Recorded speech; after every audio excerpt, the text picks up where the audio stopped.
The white flag is raised. And that off. In the Grade 1, Chanelle Pharma is champion hurdle, and his Impaire Et Passe setting off in front of State Man, followed by the maiden outsider Echoes and Rain, and dropped in is Bob Ollinger as Impaire Et Passe approaches the first fly. Over by a couple of lengths to State Man, and third is Echoes and Rain, and bringing up the rear Bob Ollinger. A new rival for the raging hot favorite who's coming back in trip for today's engagement. Bob Ollinger is Impaire Et Passe strides on by 3 lengths from State Man, Echoes and Rain, and the back marker is Bob Ollinger. Heading away to flights 2 and 3.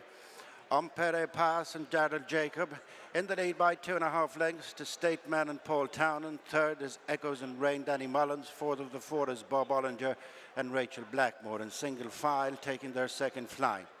Impaire Et Passe moves on now by an increasing 4 lengths to State Man, who's out for further Grade 1 success, having taken this prize last year. In third is Echoes and Rain with the back marker by a few lengths, Bob Ollinger. Over the third they go. Impaire Et Passe, not so good at that third flight, but continues in a lead of over 4 lengths from State Man. Turning in third is Echoes and Rain, and the back marker is Bob Ollinger. Heading towards the back straight.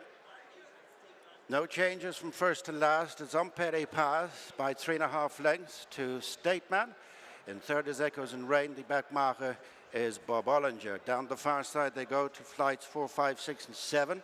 Impaire Et Passe, who was no match for State Man in the Christmas Matheson here, maintains a lead of over 3 lengths from State Man, couple of lengths up on stable companion Echoes and Rain, and Bob Ollinger, the back marker. At the fourth, first of the flights in the back straight, Impaire Et Passe by 2.5 to State Man, edging closer in second. Third is Echoes and Rain, and a little bit closer in last place is Bob Ollinger as they reach the halfway stage, going towards the 5th flight. Still no changes in the order of running. Impaire Et Passe backed off that flight and has allowed State Man to be within 1.5 lengths, and the Echoes and Rain and Bob Ollinger. Over the next in the back straight and jumping over to the right, Impaire Et Passe from State Man in the check colours, and then Echoes and Rain and Bob Ollinger. Heading to the last flight in the back straight. This is 3 from the finish in the Chanelle Pharma champion hurdle, and it's Impaire Et Passe from State Man.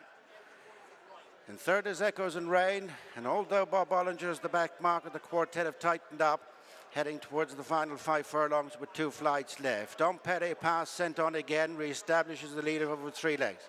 State Man continues to give chase. Echoes and Rain third. Fourth of the 4 is Bob Ollinger.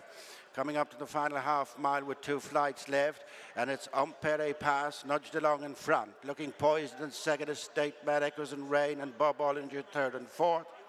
Heading to 2 out, and it's Impaire Et Passe, Daryl Jacob by a little more than a length to State Man and Paul Townend.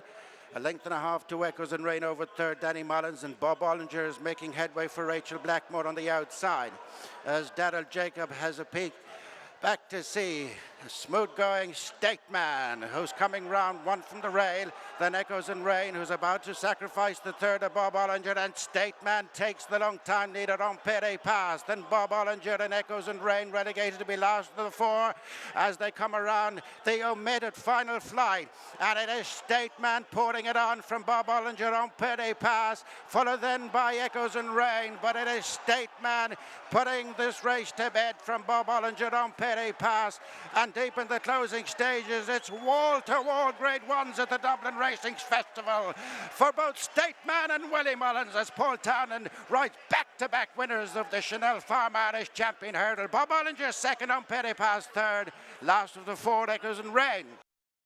Paul Townend comes back here to win after gaining another Irish champion hurdle success in Statement. Of course, his 3rd winner of the day here on what's been a wonderful weekend for his trainer Willie Mullins. Statement ultra dominant here again today and does it in really good style. Quick up very, very well, and as always, he looked much in command against the Irish handicap, Irish champion hurdle prospects as well. But he did it in dominant style. Well done again. Really good performance, Paul. Yeah, he's just so uncomplicated, professional. Didn't mind Daryl's horse idling in front and jumping right. he's a joy to do anything with, and with the last being out, probably took Daryl on early enough, but he was going well and he came on the bridle then. So Talk us through that. He obviously jumped it the first time round. yeah, just they're kind of playing roulette with the sun a little bit, I think. So no, look, it was grand. It didn't bother us. They have to make them calls, and it's hard to make them calls. And we're going around, we're having a look to see if the doll is in it or not. So no, it was fine. How did you feel this year in comparison to last year? Same route as last year, but as an older horse, is he feeling better? Yeah, I loved him last year, and I love him even more this year because he keeps winning. He's proven his superiority over the horses over here anyway. It's just a pity Constitution Hill is in the way. Yeah, I've said in the past that maybe at Cheltenham he didn't give you quite the same feel as he has done prior to that. I believe strongly last year that I had to work very hard to beat the rest of the horses. I'm not saying I'd have beaten Constitution Hill, but I just didn't get the feel off him throughout the race like I was expecting. So hopefully he can go there this year and give him a race of it anyway. Exactly. Great to see him back here in March. Wine back an hour, Ballyburn down to 2 miles, very good. He was. He raced his way galloping. Probably looks like he's keener than he is. But the same thing, Donna elected to go on. I didn't mind making it if I had to. Donna's was going a little right in front, and he just jumped through whenever I wanted him to. And we knew he stayed well, so we weren't going to complicate on him. And at 2 miles, very comfortable. He's tanking with you down the back. Yeah, he's a very good horse. He got beat the first day in a dash against a race fit horse, and we were slow at the second last that day, and he was closing again. So he's a dream horse to have around the place as well, and I suppose there'll be decisions to be made with him. good calls to make at least. And El Fabiolo obviously off the track since that win at Cork in December. Yeah, I suppose with the Clarence House, their loss was our gain in Dublin here, so brilliant to get back on him. We didn't go hard out the traps, I suppose, and he was saucy early, but I got in control of the race with a couple of big jumps down the back, and he did it nicely. He did indeed, and the bad news, if you like, Gaelic Warrior never really rose a gallop. He rose too much of a gallop at times, but I was beaten a long way out. So he lit up in the preliminaries.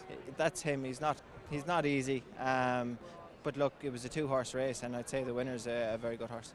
2 rides left. Yeah, we'll say yeah. Let's look. Thanks. Watch live racing now on racingtv.com.